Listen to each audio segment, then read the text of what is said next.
Hey, what's up, y'all? This is Aston Williams coming to you again with another amazing episode of the Melanated Traveler podcast, man. And first and foremost, I just want to get a few things out the way. Y'all already know what we stand for, but for those that are just now listening, this platform was built to not only inspire the African diaspora around the world, but to inspire other interested travelers that want to go to destinations that sometimes seem unseen, right? So we have amazing, content creators, business owners, nomads that have traveled around the world that have amazing expertise and tips and tricks, to get you to navigate this world a little bit easier. So I'm super, super excited about the guests that I have on today. I have Ariana, aka Ariventuras. For anybody that don't know her, we're gonna dive into her story. She's absolutely amazing. And just like I told you off air, that I was a fan first. I truly love your content, everything that you stand for, and we're gonna dive deeper into that. But let me go ahead on and just give her all flowers while it's due. So Ariana, she was born in Louisiana, all right. So we talked about Yeah. that. We kind of share that being a Louisiana native myself. She pretty much was raised all around the United States. Some people call it a military brat. I don't really like that. You just was in a military family that traveled all around the United States. So, you know, she was a little bit of everywhere growing up, but her family eventually settled down in North Carolina. You know, she had the opportunity to go to what I call Carolina Blue. She went to North Carolina, in Charlotte. So after graduation, she realized that, hey, it's some great states here in the United States, but none of them really resonate with me, right? So she traveled, she did a mission trip overseas, and then she started paying attention to some of the other content creators and travel influencers, and realized that what, they kind of gave her the motivation to really look into it. And then she made the leap fully in January of 2000, where she sold her apartment, she packed up all her stuff, and she said, "We out," and she hasn't been back since. So, I hope I gave you the bio that's due. But welcome to the show, Ariana. Welcome to the show, Miss Iri Ventura. Yes. Welcome, welcome. Yes. Thank you very much. No, that was an excellent introduction. I appreciate it. And I'm very No, happy no to be problem, here. no problem. So I mean, we gonna let's start off with this, and I told you we kind of always talk about mindset first, but I'm very interested, like off the jump. What people want to know is like everybody has a definition of a nomad. Everybody, you know, based on you being in the nomad game. I'm gonna call it the nomad game for like well over 4 years now, going into 5 years. What would you classify, like? What would be your definition of what a nomad is? Yeah, no, I think that's a great question. To me, a nomad is someone who has the freedom to live where they want and design their life in the way that they want. So I think a lot of people just assume when you say you're a nomad, you're automatically a digital nomad. You work remotely online. And that is how I started. But since I've been traveling, my career has shifted in so many ways where I can't even really define myself within that box anymore. But I still move around, I still travel, and I've found there's other ways to make income and be abroad. And then there are also expats, but I feel like they're still a little different from nomads because expats move with the mindset of wanting to go somewhere and make it their home. They're looking at like a long term stability situation where nomads are just kind of there and until it doesn't benefit them anymore or until somewhere else interests them or just until they're ready for a change. I see myself as someone who has homes in multiple places around the world once I do decide to settle down and have like a permanent home of some sort. So to me that's still a nomadic lifestyle, right? Like I don't live somewhere necessarily full time, but having different homes where I could seasonally live in different places around the world is what I see for my own nomad future. Gotcha, gotcha, gotcha. That's Yeah. perfect. I probably couldn't have put a better definition together. Let's just get that out the way. But what are some of the places that you do call home, or countries that are always going to be countries that you always going to go back to. Like in your 4 years, like just some countries that you can just throw out there that maybe might open up some eyes to some people.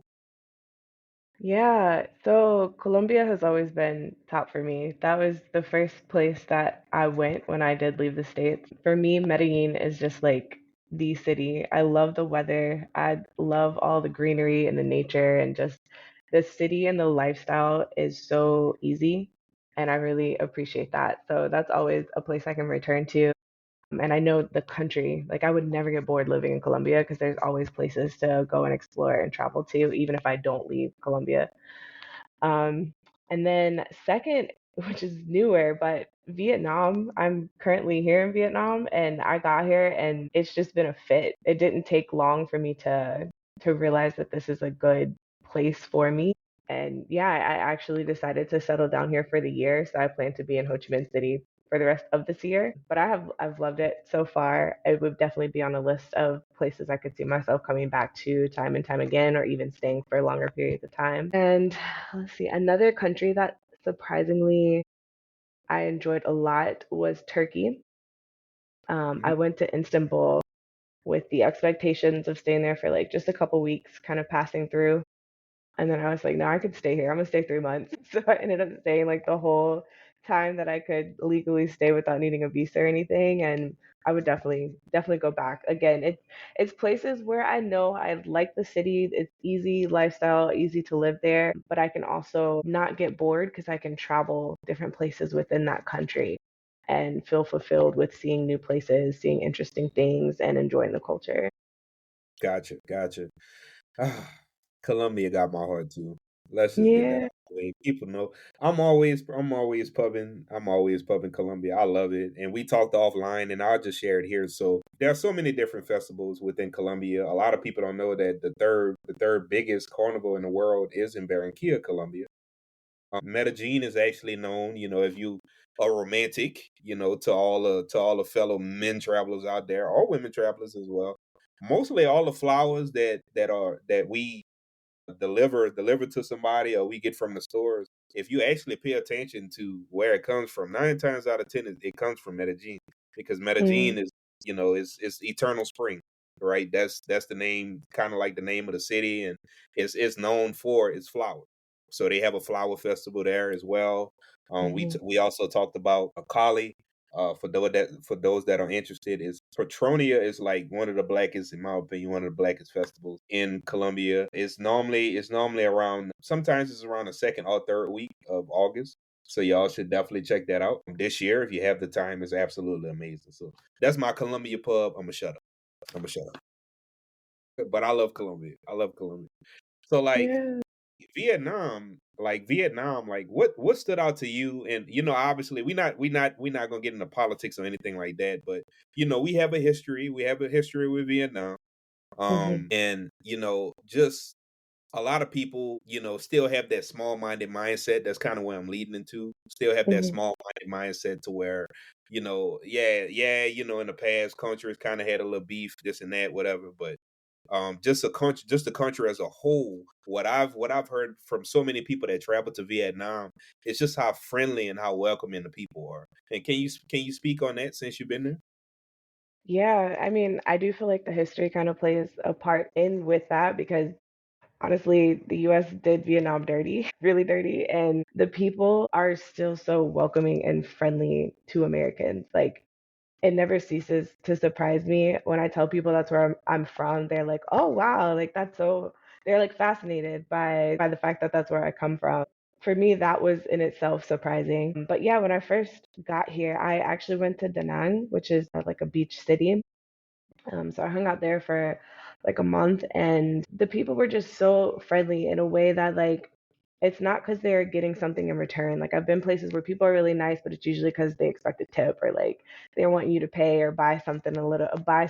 But it was just genuine like kindness, going out of their way, whether it's like a Grab driver, which is here, Grab is kind of like Uber, but going out of their way to making sure that, like you're comfortable. Like I'll get on the bike and they'll be like, everything good? You okay? Or like, even though they don't speak a lot of English, they will try to speak the best that they can. Or I've been in situations where like, we just don't understand each other. So they'll take the time to pull out their translator and like try to translate to English. So they're really nice. They are really friendly, and I've been a lot of places around the world. Like Colombians are friendly as well. I would say it's probably on that same level of just genuine kindness and wanting to connect with you, even if there's language barriers, even if you don't look like them. No matter what your background is, like They just are nice. I don't know how else to put it. Oh, no, you good. You answered it perfectly. And I just want to get this out the way too. I know, you probably haven't had time to truly explore the food scene, but just for those that don't know, Vietnam is like one of the top places for culinary foods around the world. Mhm. Obviously Peru is in that top three as well. But since you've been there, how's can you any type of cultural dishes that you've enjoyed or you tried to explore yet? Or you still trying to find, trying to find your vibe there as far as the culinary scene of Yeah, so I've had like the typical dishes like pho. I was eating pho before I even got here. I knew I loved it. And banh mi is another one. The sandwiches that they're like influenced by the French, but they're like these like hard baguette breads, but they're like crunchy but soft at the same time, and they fill them with different like meats and usually like an egg, some kind of sauce. So those are really good and usually like a go-to. And then I did do a food tour when I was in Da Nang and got to try a whole bunch of different dishes, but I could not tell you the names of all of them. Oh, no, But no, I it's do, okay. yeah, yeah. A lot of different like soups or like brothy types of dishes are really popular and usually really good. I have not got to try, like, I've seen a lot of things that look really good, but I haven't got to try all of them because I don't actually eat pork. And so there's a lot of pork dishes and that will have me like, it looks good, but I know the way my body's set up, it's not going to be good for me. So I've seen they do have a lot of pork dishes and some other like beef dishes and things like that, but I've just stuck to the norms that I'm familiar with and that have chicken. And then I know too they have the omelet. It's like an egg dish that they kind of like wrap into like lettuce. That also is really, really good. That's one of my favorites. I got to cook that in a cooking class and yeah, that was good. I'd recommend that. Some may be because I'm looking at the chat too. I got y'all. Some may be. Have you ever come across like individuals that haven't taken that leap yet in trying to figure it out, or because like I give you an example. Like I have another colleague of mine that's a nomad, and not necessarily her family, but her quote unquote friends, in the U.S. are um somewhat envious of her because she decided to take the leap. Which Mm. leads me to my next question is just to get into your why and what caused you to, say, what, I just want to see what's out there. I just want to, cross that border and just explore and figure it out on the way. How was that journey? Because let's just be honest. For most people, it's not the fear of failure. It's actually the fear of success that stops people from taking that leap. Yeah, I think for me, well, to start me, like my upbringing, right? Like I had been raised in East Coast and West Coast, and we've lived in Colorado at one point, Texas. So like I'd literally tell people like East Coast, West Coast, and in between. And even if I didn't live there, my family did a lot of road trips. We traveled to a lot of different states. So after graduation, when it got to the point where my parents were like, okay, it's time for you to settle down, you need to get a house where you're gonna live. And I was just like, I don't know. I don't thinking about all these 50 states, I don't like any of them. Like as far as like me living there long term, I don't want to be there. Yeah. So that's really what like sparked the idea of if this if the US isn't it, then where else would I go? Where could I live? And then I was also around this time because this is after college, so just taking like girls' trips or going on family vacation. And I just remember I was on a girls' trip to Mexico and coming back, I was just like, why am I coming back? If I was having so much fun where I was and really liked it there, why would I keep coming back? Um, so that's really what sparked the idea. And like I said, looking through or looking online to seeing other people, I wanted to see other people specifically that looked like me that were doing this. Because for me, that was going to be what I needed to give me the courage to know that I could do this. Like, there's other people that are out there doing it. There's no reason that I can't do it too. So, yeah, seeing other people doing it, knowing that I was not content in the States, seeing where the state was headed because this was what 4 years ago, so it was kind of like things were kind of building up at that point, and I just yeah I wanted something different. I wanted something new, and I felt like worst case if I did this, if I left the States and it didn't work out or I didn't like living outside the States as much as I wasn't liking living in the States, I could always come back. Like there's nothing preventing you from returning back if it doesn't work out. Gotcha, gotcha. After you made it through year one, like you felt like a relief off your shoulders, like because that first year is always the roughest year. You know what I mean? Yeah, I feel like my second year was the roughest year. The first year, I was spoiled. I was like, "This is what we're doing. I'm never going back." Yeah, the first year had me flying high. I thought I was invincible, and that's why I feel like the second year got a little rougher because I might have been overdoing it because I was just moving and traveling so fast. But yeah, the first year was good, and I think I just kind of I set myself up.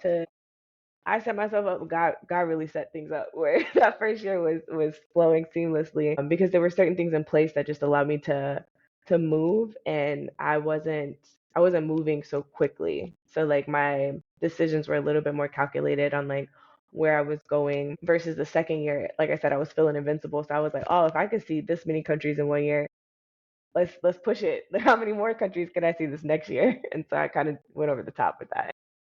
Gotcha, gotcha. So how as like when it comes to like going into a new country or even the previous one you already mentioned Colombia, what are some of your ways that you really just divulge, yourself into the culture, getting to know the culture, getting to know the people. Like, what's some of your ways? Because obviously, it's tourist spots, it's tourist areas everywhere, but it's so important. It's so important, especially people that's watching and listening right now, to take your time to get to know a culture, get to know the language. How was that transition for you? I know you mentioned Colombia in the beginning, but just that transition to when you started living there. Hmm. Language is always a first for me. I think that's where I start even before I get there. So I did minor in Spanish in college and I had all the grammar in my head, but it really no, don't be you'll get there. I took French in high school, man. I gotta yeah, Yeah. Yeah, so I had the textbook Spanish, but when it came to the confidence of speaking and really understanding different accents, that was where I needed a lot of practice. So when I went to Colombia, I went with the mindset of like, I don't want to be friends with nobody that speaks English because I need to be practicing my Spanish. I need to talk to people that speak Spanish. So yeah, I think the first year or 2 years that I was traveling, I was just really focused on not being around people that spoke English, not being around anyone but the local community. Um, yeah, that immerses you in the culture quick. And then to other places where I've traveled that don't speak Spanish, like here in Vietnam, learn tried to learn a little Vietnamese before I got here. I am very much struggling with it because it is a completely different type of language from Romance languages. But yeah, I do what I can when it comes to languages. I try, and that usually kind of like breaks a barrier. You can see it on people's faces when you at least just attempt to speak their language. It goes a long way, even if they have to switch over to English because neither one of you understand what you're trying to say. right. No, I definitely understand, and the natives just appreciate you trying, and that's what Hmm. I wanted to get to, like, for people just need to understand that all you have to do is just try, and people will make sure that they help you navigate through, oh no, don't go here. You know what I mean? Don't go down here. No, there's not, and they'll help you out, and it's just so much love and compassion around the world. I just wanted to let people know that, like don't let a language be the barrier to stop you from going to a country and exploring it, Yeah, but at least there's try more to. to language than just words too.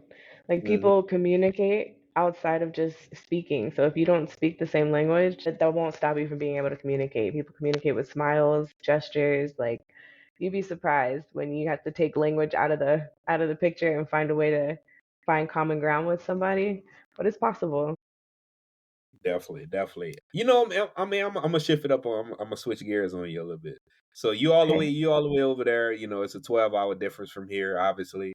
And how do you adjust to those very long flights? How do you adjust to that? Because some people say, "Oh, I'm not going to Japan. I'm not going to Vietnam. That's too far. I'm not getting on that plane that long." No.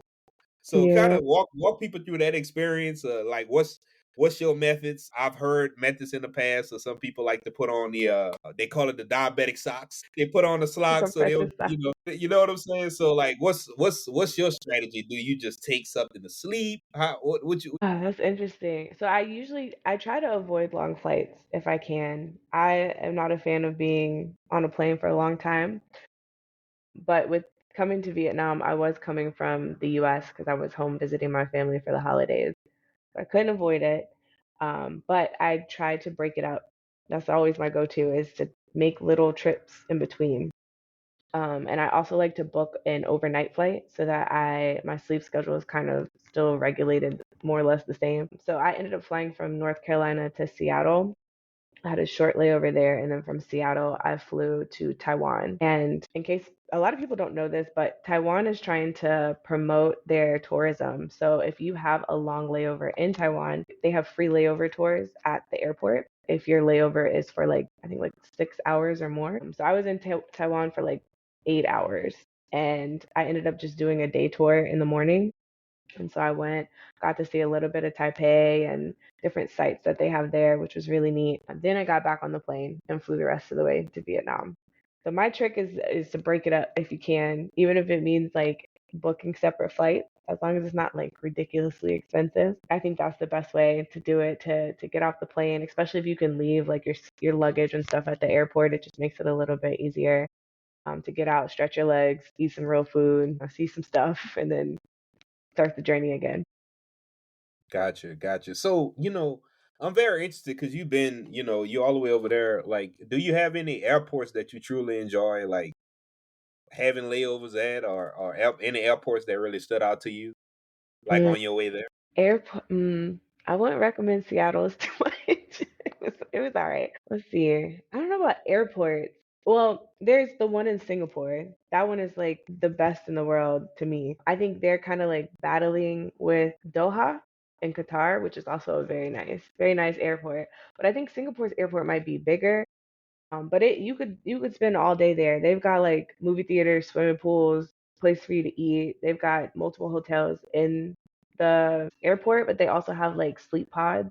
So if you're only there for a couple hours but you want to take a nap, you have that option. It's an airport that is thought out. Like they thought out everything when they made that airport so that you never had to leave if you don't want to. So those would be my favorite too, but I think airlines, those are the ones that stand out to me even more so than the airport because if I can sleep comfortably on an airline, that's it for me. So like international travel, Delta is usually my preferred coming out of the state. And then I took Starlux, which is a new airline to me, but that's what I flew getting here. And I was like, wow, this is like luxury because I was in normal coach economy and it was nice. We got a little bedroom slippers, got a little shut eye.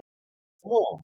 Yeah, I was like, okay, I need to do like business class on this kind of. So yeah, I'm all for having a good airline because then it doesn't matter what the airport looks like. Like you'll get there and probably be comfortable and well rested.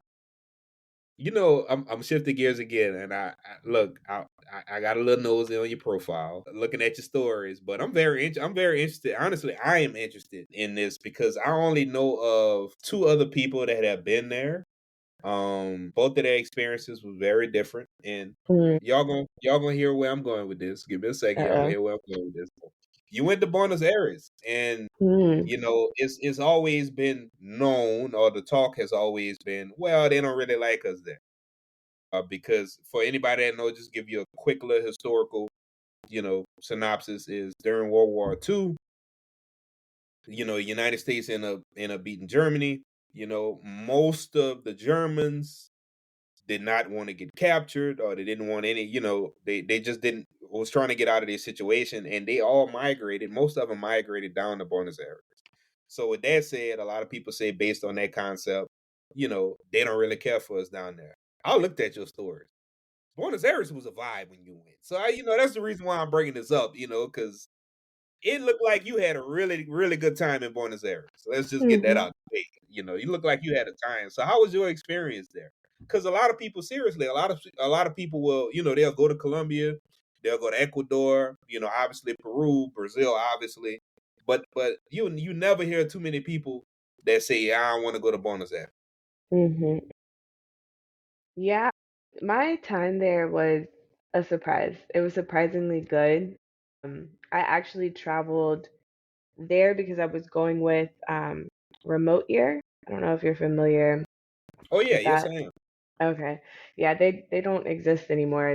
They ended at the end of this year, but I traveled there with them. So I was there with a group of people and I did that because I wanted to kind of like have a backup if I got there and the locals were not like receptive of me. I felt like I would be a little bit more comfortable with at least having a group of people that I kind of knew that I could like lean on instead of just being out there on my own. But when I got there, I was ready to lead that group. I was like, yeah, no, I like the people here are nice. I like it here. They were very receptive to me. To me, it was like a culture. The culture is very much a mix of like Italian and Latin culture. Like if they had a baby, that's what Argentina is. Argentinas are. And yeah, I didn't have any issues when I was there. People were very friendly. Like they wouldn't go out of their way to be friendly. I would say in relation to like other Latino cultures, they're more reserved, if you will. So like they don't necessarily just walk around and they're trying to have conversations with you or like just say hey.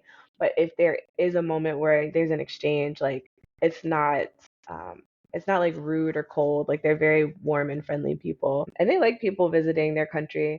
I made a YouTube video after my time there, basically saying this that I went to Argentina. I was surprised that, how much I liked it. But I also included a clip of a tour that I did where the local guide was explaining the history of Argentina and why you don't see as many black people there. Because there used to be I wouldn't say a super large population, but there were black people in Argentina. And like if you look today, there's not nearly as many as there were back then. And so in this clip, he's explaining that there were a variety of different things that happened. One being with like, I think like with just like illness and diseases, took a lot of black people out. And there was also a war where they ended up putting a lot of black people on the front line. That also took out a lot of black people. And then those that were left either were mixing, like it was better to, to be lighter. So they were marrying lighter so that their kids would be lighter and they could basically like whitewash the bloodline or lighten the black bloodline. Or you would have people that would just leave. They would go off to Brazil or they would escape anywhere. So he's explaining this history. The clip might have been like maybe 2 minutes out of the 15-minute video that I'm talking about. Yeah, I liked Argentina. I was surprised. People are friendly. The comments of Argentinians going off on me. He is a liar, not on me, but they're calling the guy a liar, saying he doesn't know what he's talking about. He's out here spreading rumors, making it up. And then other people just getting so upset, like we don't know why people think that we are racist. We don't know why people keep saying that we don't like black people. So it was interesting because like I said, when I was there, I had a good time. But I do feel like the responses that I got towards that video told me a lot about the mindset of the people there, how they really can't see, like holding up a mirror is a little bit difficult for them because while they aren't racist and they aren't mean to black people, there's a reason when you hear about Argentina, when you see pictures and photos of Argentinians, you're not seeing a bunch of Afro Latinos there. There's a reason that there's not a huge black representation of in their population, and there's a reason that they have this like the stigma about them. And it doesn't necessarily equate to racism, but there could be a level of colorism there that needs to be dealt with. And also just wanting to, ignore factual history is a whole nother No, thing. definitely, definitely, and that's the reason why I wanted to talk about it because Argentina kind of reminds me of El Salvador as well. Like there is a Mm-hmm. they also it's a lot of classism, a lot of colorism. I do like the president. A lot of people like the president when it comes to just getting rid of like most of the crime in that country. Beautiful country. Actually, that was the first country I ever traveled to Not internationally. really. Yeah. Great country, but you see similarities there as well. But wow, wow, that's great. Well, y'all heard it here first. Y'all should check out Argentina, man. Check out Yeah. Argentina. I would check though what the currency rate is because it was really high when I was there. A lot of people have gone and like the dollar was like really strong because the peso was weak. But when I got there, things were extremely overpriced, and that was the only downfall to being there because the value of things does not go up, but the cost is like crazy. So things that I was finding, there were things that I could buy in the States that were cheaper than what I was having to pay for in Argentina. So that was the only drawback. I would say go when the currency is doing right, when their inflation goes down a little bit. It's definitely worth the visit because you can go and there's so many places too outside of Buenos Aires that you can explore. Like Argentina is a beautiful country, but you don't have to worry about like being uncomfortable or facing, people being like prejudiced or racist towards you. At least not to your face. Gotcha, gotcha. So what's a day in the life? What's a day in the life for Miss Ariventura? So what's a day in the life for this nomad, that we call Ariventuras? What's like a normal day for you? Like, Oof. and you don't have to go like detail for detail, but just like an overall summary. Because again, and that's the reason why, guys, I wanted to ask her what nomad, what that term means to her, because it's different for everybody, right? It's different. Some people focus more on the artistic side, the creative side.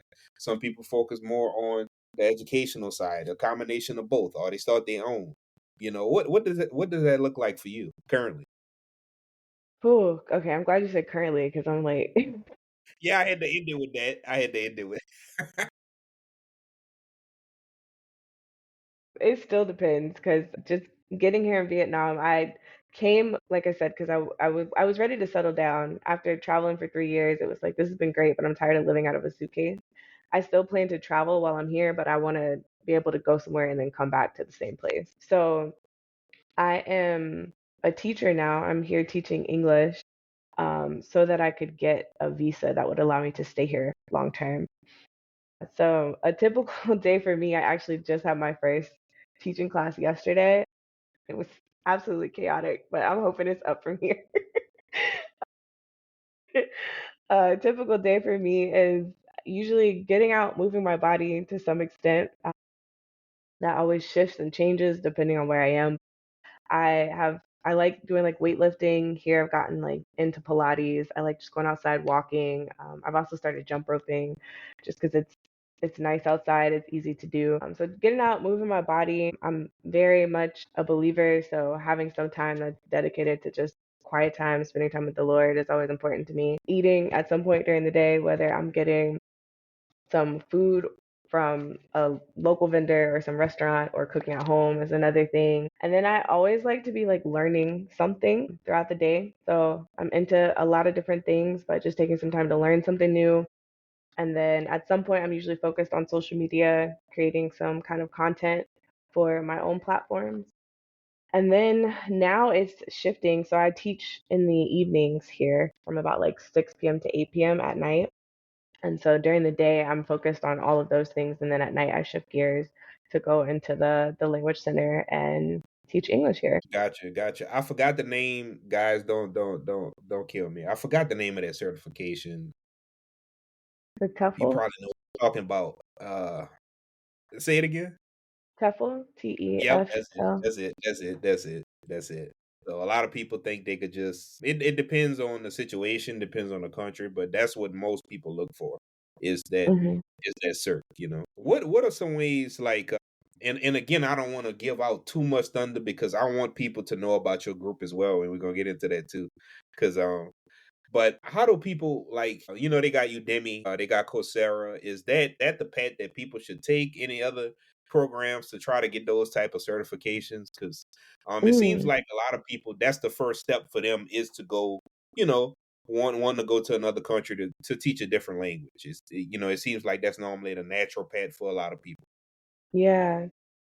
Yeah, so I did my TEFL certification through a program that's actually based here, but I did it online. It's called Ninja Teacher. So you can do a certification through programs kind of like them. They have two options. You can either do it self-guided online, or you could come here and do like a boot camp for a month and it's in person. So they Mhm. walk you through the whole certification, through the training while you're here with other people that are also learning it. But there are a lot of options out there for getting a certification. I've heard they're even like on Groupon for like $5 or $10 if you really wanted to like find the most affordable way to get certified. But I do think you get what you pay for. So the reason why I went with Ninja Teacher was because they offer help with getting job placement. Honestly, I didn't really even need it being here because their name was so well known. The first person that I interviewed with was just like, "Oh yeah, I'm familiar with them. I'm confident. Like, you know what you're doing. I'm ready to hire you." So that's what I mean by you get what you pay for. It's kind of like it's kind of like going to like Harvard versus going to another like community college. They're both, and we know that you will get the education that you need, but certain schools might lean towards having a preference towards one or the other just because of the name behind the degree. So that's just something to keep in mind. I don't think it would hinder you from actually getting a job. I knew of one. There's one girl who was living in Hanoi. She was already teaching English, and she was telling me she was still working through her certification. So she hadn't actually finished it yet, but they went ahead and hired her. So Gotcha. I do think confidence is a big thing. Being able to just like reassure whoever you're interviewing with that you're able to do the job. You're passionate about the job, passionate about learning and teaching kids if that's the age group you're teaching. And there's ways around. I also would say too, if you want to try out teaching English but don't want to go through the certification process just yet, like you're just curious about it, there are platforms online where you don't need a certification. There was a point in time I was teaching English online. It was just one-on-ones, like similar to this interview style, but you didn't need a certification or anything like that. You just kind of put your information online, made a profile, and let students come to you, and you can set your price. So you're kind of working at whatever rate you think is acceptable. And more often than not, I would get people who, to me, their English was fine, but they just wanted to be conversational, more conversational, and have like a natural flow. So usually they just wanted to get online and kind of talk like this. So you don't get the same training that you would get from like a TEFL, but you do get the experience, and it's something that you can use on your resume when you do go to apply for English teaching jobs to give you an idea and a feel for what it would be like to teach. Gotcha. Gotcha. Um, I'm interested. I know you brought up about Delta. Just to kind of circle back, but what are some ways that you would quote unquote travel hack? Like, what are some of your ways to like try to find the best deals? Are you more so a traveler that just decides like, "Hey, I wanna go to this destination," or you like to find deals? It seems like just based on our discussion that you like to take multiple trips from that particular country that a lot of people don't know. One of the sample hacks is just going to that country and then traveling around. It's a lot cheaper. But what's been some of your methods of just Yeah. navigating? Yeah, no, I love a good travel deal. I actually have plans to go to Japan for my birthday later this year, and I was like celebrating because I managed to get my ticket there for like $22, which is a steal. Yes, it wouldn't be as pricey to fly there as from coming from the States, but even still coming from Vietnam, it was looking like, like 300. So I was really happy to find that. For me, credit card points are definitely where it's at. I use Chase Sapphire, and a lot of times if I can use my credit card, I will, and just kind of like pay it off at the end of the month, because that's the thing. You don't want to get caught up in debt while trying to collect credit card points because then they kind of cancel each other out. But yeah, I use that hack. I also recently found, my friend told me about, there is a partnership that Delta has with Airbnb. And so if you book an Airbnb through this Delta partnership link, you automatically get flight points for the same price of whatever booking you have through Airbnb. So while I was traveling before coming here, anytime I booked an Airbnb, I booked it through Delta, so I was getting flight points even though I wasn't flying anywhere. So that really helped me to collect points even I faster. go to Starbucks all the time and get those miles. I'm silver medallion. Yes. Nice. I'm trying to get the gold. Yes, so credit card points or flight points are where it's at. Yes, indeed. Yes, indeed. And this one here is a little bit personal.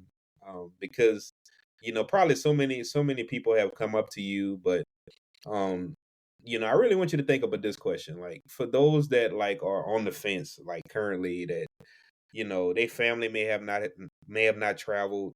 Whether that be domestic or international. I know a lot of people that haven't even left the state of Louisiana, and they've been living there forever. But for those that are on the fence that are very intrigued by our interview or intrigued by your content, what would you say to that person that's on the fence to, just to get out there and start exploring? Yeah, I think it's good to start small. There's nothing wrong with it. There are some people who like to go big or go home. And if that's you, more power to you. Like, you can't go wrong either way. But for someone who doesn't necessarily want to just throw it all out there and like fly to Australia on their first trip ever, I think starting small, like being able to travel within your own backyard, right? Like, what is a lot of people live in places and they haven't done the touristy things there. So that's a good way to start, especially if you're going to be traveling by yourself, because you have to get used to navigating things on your own, being comfortable with your own company and being able to find like the joy in that, being able to have small talk with people that are around you. So just getting out and going to your own local touristy areas can help you like get your toes in the water and try that out, and then kind of just expanding from there. So maybe after you do like one or two when you one or two visits to different tourist places in your own area, you can start doing like overnight trips or maybe weekend trips to a neighboring state or somewhere nearby, and just taking it from there. Then from road trips, maybe going to flying somewhere, so a little bit further out. And bit by bit, I think you can do it. And it's also too, if you don't want to, do it alone, bring a family member if they're willing to come, bring a friend. But don't let them hold you back. If they're not willing to go and this is really on your heart to go and do it, don't let it stop you, because it's pulling you to go for a reason. Like there's a reason that you're being called to go out and travel. So you've got to answer the call. Definitely, definitely. Just to end it, like I really love everything that you stand for. Love your content. Love the message. How Thank can we you. support you? How can we follow you? How can the viewers and the listeners be able to, find your content? How can we support you in every avenue? Yeah. So Ariventuras is my name across socials. I am most frequent on YouTube and Instagram, so I would look there first. I also have a Facebook community called the Melanated Nomad Network. So it's for those of us people of color who are traveling as nomads, but it's also a place for people who are interested in being nomadic. Maybe you haven't actually taken the leap yet. Maybe you just got the idea today that is something that would interest you. It's for it's for any and everyone who just finds being a nomad interesting, and a community to come together and have each other as support, as a resource, and just encouragement on the journey, because it's a journey like no other. So it's really nice to have a community of people that look like you to not only bond with, but to learn from and grow with. All right, perfect, perfect. And just so Mm. y'all know, I'm gonna make sure that I have all our information down there at the show notes. I got y'all all our information where you can just click the link and it'll take you to to everything that she just mentioned. But again, I do really do appreciate you for coming on. I think that you probably sparked some interest in a lot of people when it comes Yay. to just being a nomad, defining a nomad, and what a nomad looks like, right? Because it's different in so many different ways. But again, I really do appreciate you coming on. I appreciate your time. Looking forward to future collaborations as well. But I truly Yeah. thank you for coming on today. Thank you so much. Yeah, of course. Thanks for having me. This has been fun. I'm glad we got to chat. Yeah, no problem, no problem. And y'all already know my motto. I'll see y'all at the top because the bottom is just too crowded. Peace.